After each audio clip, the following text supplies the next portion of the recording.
राधे राधे दोस्तों, मैं आपका भाई विनोद यादव गुरु ज्ञान सत्तम यूट्यूब चैनल पर आपका स्वागत है।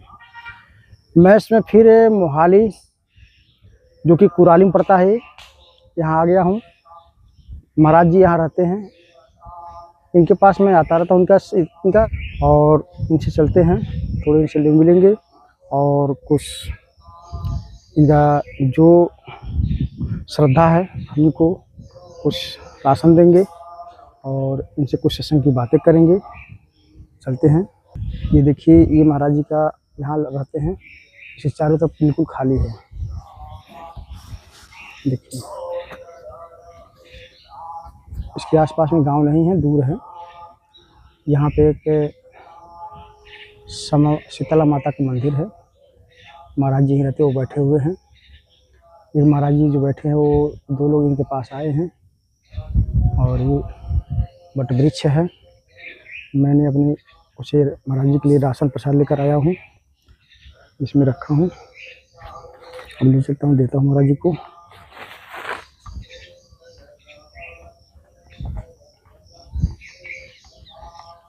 महाराज जी जय सीताराम। जय सीताराम। महाराज जी आ गए। महाराज जी सीताराम। सीताराम।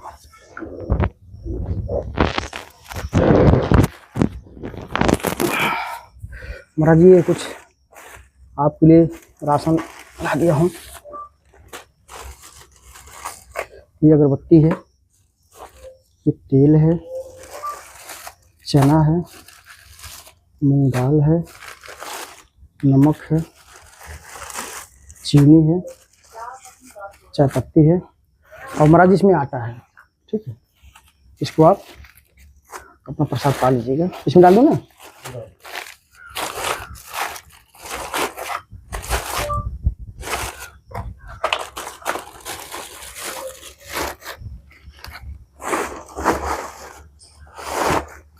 इसको उधर देता हूँ।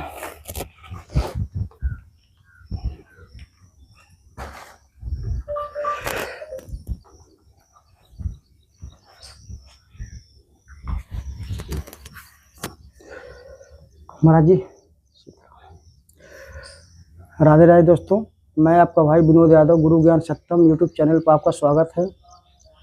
और आज महाराज जी के पास आए हैं। ये महाराज जी की यहाँ पर रहते हैं, कुटिया है और ये महाराज जी कभी कभी यहाँ आते रहते हैं।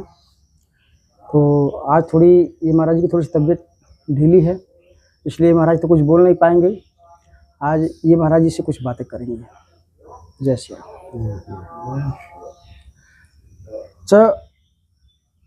महाराज जी, मनुष्य जीवन का मेन उपदेश क्या है? मनुष्य जीवन का मुख्य उद्देश्य है कि मनुष्य को अपने गुरु की सेवा करनी चाहिए, अपने धर्म की सेवा करनी चाहिए जी। बाकी और गरीब की मदद करनी चाहिए। जीवन का मुख्य उद्देश्य यही है। तो मतलब अपने गुरु का और दान पुण्य करना चाहिए। दान पुण्य का सबसे मुख्य उद्देश्य यही है जिंदगी का। अच्छा, उसी में ही सफलता है, उसी में सफलता है। तो महाराज जी, जब ये धन दौलत शरीर सब छूट जाता है तो क्या वो आत्मा फिर उसी परिवार में आती है, कहीं और चली जाती है? आत्मा उसी परिवार में नहीं आएगी जी आत्मा जब एक बार निकल गई जी। वो कहीं भी अपना वास कर सकती है, किसी भी शरीर में अपना वास कर सकती है। अच्छा, मतलब जो 84 का जो चक्कर है, हाँ, तो क्या इंसान बार बार बनता है आत्मा की, मतलब एक ही बार मिलता है? जो 83 लाख का चक्कर है ये, इसमें तो वो जाएगा जो ऐसे बुरे कर्म करेगा। अच्छा। जो इंसान ऐसे दान पुण्य जीवन की जो शैली पहले बताई है, अगर उस निशाने पे चलेगा फिर तो 84 लाख से मुक्त हो जाएगा। वो दोबारा फिर इसी मनुष्य के जीवन में आएगा। अच्छा अच्छा, मतलब दान पुण्य और पूजा पाठ करना बहुत जरूरी है। बहुत जरूरी है। अगर ये नहीं करेंगे तो फिर हमें 84 से गिर जाएंगे। हाँ, 84 से गिर जाएंगे। मतलब 84 में सबसे ऊंची श्रेणी इंसान की ही है। अगर हम इसमें दान पुण्य करेंगे तो फिर दोबारा इसमें आ सकते दोबारा इसी में आ सकते हैं, इसी विधि से आ सकते हैं। हाँ, उसमें जो अपने जीवन का मुख्य उद्देश्य है भी दान पुण्य करना, जी। गुरु की सेवा करना, गरीबों की सेवा करना, समाज भलाई के काम करने जो बड़े बड़े, उसी में सफलता है जीवन की। उसमें 84 से भी मुक्ति मिल जाती है, सारे काम हो जाते हैं। अच्छा, दान पुण्य करने से आत्मा का मुक्ति प्राप्त होती है या कि कोई नाम ज्ञान लेने से मुक्ति प्राप्त होती है?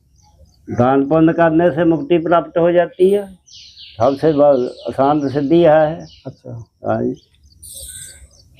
दान पुण्य का ऐसा है उद्देश्य है, इसी से सिद्धि हो जाती है, मुक्ति मिल जाती है। हम दान पुण्य जितना करते हैं उसका बहुत फल मिलता ही मिलता है। हाँ जी। दान करने से महाराज जी मिल जाती है, आपकी बात सतवचन है महाराज। दान करने के बाद में आप बकोगे फिर वो दान क्यों लगेगा? ना वो तो नहीं, फिर दान करने के बार बार सुनाना किसी को भी हमने दान कर दिया, नहीं वो नहीं, फिर वो दान क्यों वो गुप्त दान तुमने गुप्त दान करते ना, वो दान। बस वही कह रहे ना, एक मुट्ठी दान करके खोल के दे रहा है, नहीं एक मुट्ठी बंद करके दे रहा है। गोबर दान उसी में जीवन का कल्याण। सही बात है, गुप्त दान जो है सबसे बड़ा है। ये शिक्षा की बात है, शिक्षा गुरु ही सिखाता है। पहले गुरु कौन थे? माता पिता। माता पिता के बाद फिर बने शिक्षा गुरु। शिक्षा गुरु में जाओगे वो सब कुछ बताएगा, अपने सब कुछ देगा, आपको ज्ञान देगा, भार भी देगा। फिर गुरु, वो गुरु की शिक्षा पे चलोगे तो पार पालोगे। पूजा पाठ क्या है? माता पिता की पूजा पाठ है। माता पिता के बाद में फिर गुरु की पूजा पाठ है। समझे ना? हम जा रहे हैं, कोई देख रहा नगड़ा जा रहा, वहाँ को हंस रहे देख के, किसी को नहीं हंसना चाहिए। कौन से इंसान ने कहाँ जन्म लिया? क्या एक दिन हमको भी वही रूप में आना है। हाँ, किसी की मजाक नहीं उड़ानी चाहिए, ये होता है। अच्छा महाराज जी, जैसे मान लीजिए अगर हमारे जीवन में बहुत दुख और मुसीबत और संकट आ गया तो हमें उसमें कैसे मतलब जीना चाहिए, कैसे रहना चाहिए? देखो, कहीं जाने की जरूरत ही नहीं है, अपने गुरु का नाम लेके बैठ जाओ अंदर ही। गुरु सही सच्चे मन से आपने गुरु माना है और वो गुरु आपको शिक्षा जरूर देगा बैठे बैठे, कहीं भी हो वो गुरु। हाँ, वो आपके मन में जरूर आएगा, वो आपको बता देगा क्या करना है क्या नहीं। सच्चा दिल से पुकारिएगा तो कहीं गुरु का आशीर्वाद पहुंच जाएगा। मैं आशीर्वाद पहुंच गया, ज्ञान पहुंच गया तुम्हारे पास, फिर आपको कोई जरूरत ही नहीं है कहीं जाने की जरूरत। अच्छा महाराज जी, इंसान के अपने अंदर की जो बुराई है इसे कैसे निकाला जाए? अंदर की बुराई में यही, अंदर की बुराई आपके अंदर है तो सही चल रहे हो तो बुराई अपना आप ही गिर जाएगी। अब ये हैं बड़े बूढ़े हैं, इन्हों के पास बैठेंगे, आज इन्हों के पास बैठे हैं, देखेंगे हम अपना मन, इन्हों का मन सही कह रहे हैं, इन्हों के पास बैठे रहेंगे। कल को और किसी के पास बैठेंगे, वो देखेगा, हम देखेंगे मन पे। नहीं, मन के ऊपर होती है हमारे। मन है तो सब कुछ है, मन शांति है तो सब कुछ है, मन तो शांति नहीं है कुछ भी नहीं। बस ये सुनिए बाबा, सब देवता में बड़ा कौन है? सब देवता में बड़ा कौन, बताइए। सब देवता में बड़ा कौन है? और उससे छोटा कौन है? और उससे छोटा कौन है? सब देवता में बड़ा किनको माना जाता है? बताइए, आप ही बता सकते हैं आप लोग। सुनिए, सब देवता में बड़ा जो है माता का स्थान है। माता महाराज जी बोले भी हैं पहले ही। हाँ, तो पहले तो उससे छोटा जो हुआ सब पिता का स्थान हुआ, तीसरा स्थान गुरु का। एक बाद आप दोनों देवता को समझिए, ब्रह्मा विष्णु महेश चाहे अन्य देवता को समझिए, लेकिन सबसे पहले माता पिता गुरु तीन ही मूल है। तो तीन को लेके चलिए तो सारा यही में है। क्या बाबा? सत्य। अच्छा, भगवान को पाने के लिए सबसे सरल मार्ग कौन सा है? सबसे सरल मार्ग पाने के लिए ज्ञान यही होगा, गुरु ही बताएगा आपको। बिना गुरु के तुम कहीं भी नहीं जा सकते। गुरु बताएंगे। गुरु सत्य का मार्ग गुरु बताए, भगवान के निर्णय का कर्म तो गुरु बताएगा। तो गुरु की पहचान कैसे किया जा सकता है? जैसे मान लीजिए अच्छा गुरु, मतलब वो जो गुरु पहुंचा हुआ हो, ये आपके मन को ही गुरु बनाओ, मन को ही पता लग जाएगा। सबसे ये मन ही बताता है। सबसे बड़ा गुरु तुम्हारा मन। जहाँ तुम्हारा मन को विश्वास हो गया कि हाँ ये ठीक है, ये बात तो सिद्ध है। इनको समस्या यह है कि आपका नारद जी का जो नारद जी का लक्षण था, नारद जी का गुरु नहीं थे, गुरु नहीं थे। जब गुरु बने, भगवान कहे तो जाइए गुरु मुख हो गया पहले। क्या बाबा? गुरु मुख होने के लिए नारद जी चले तो मला से गुरु मुख हो गए। मन में उनका क्या हो गया? फिर तो गुरु मिला लेकिन मला, ये नहीं सोचना है। क्या बाबा? जिसको आत्मा से गुरु बना लीजिए वही महान।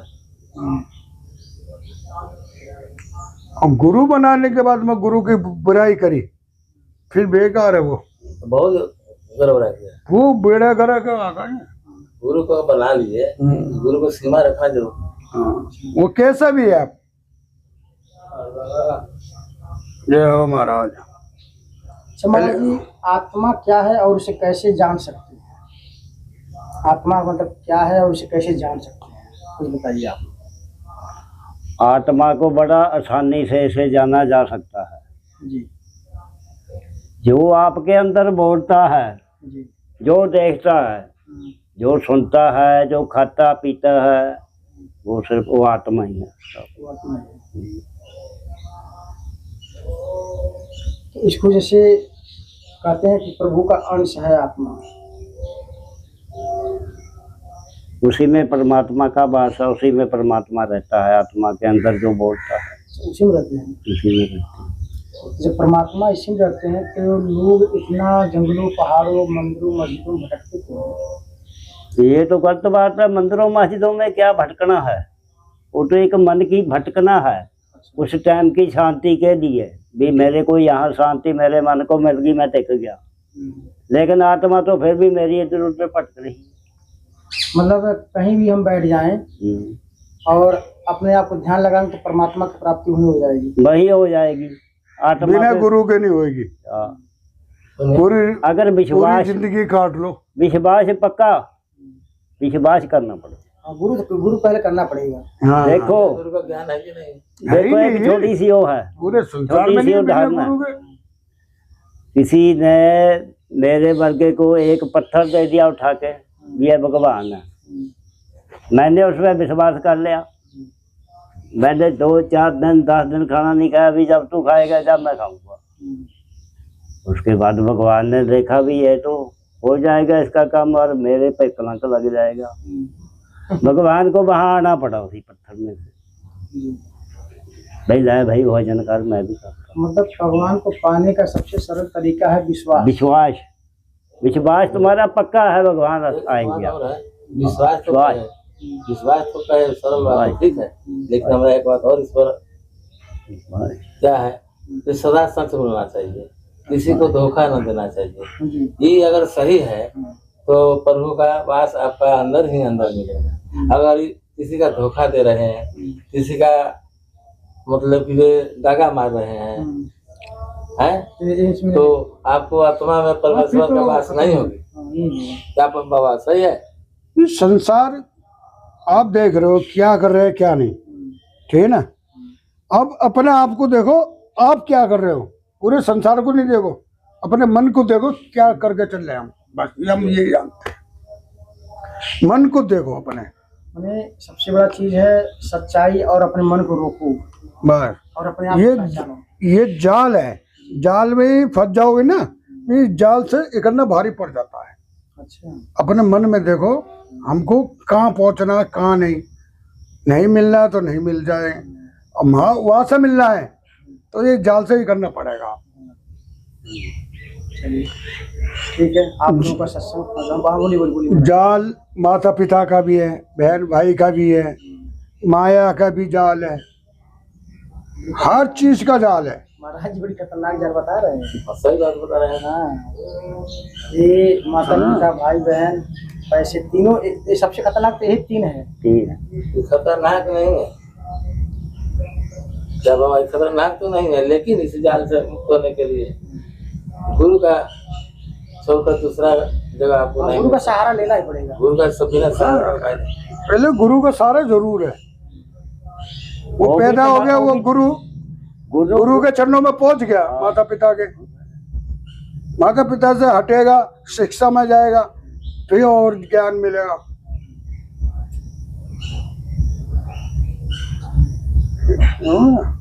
ठीक है महाराज जी, आप लोगों को सत्संग बहुत अच्छा लगा और फिर हम आप लोगों से मिलेंगे। दोस्तों अभी सत्संग खत्म करते हैं, फिर आप दूसरे बात महाराज जी से मिलेंगे। जय श्री जय हमारा।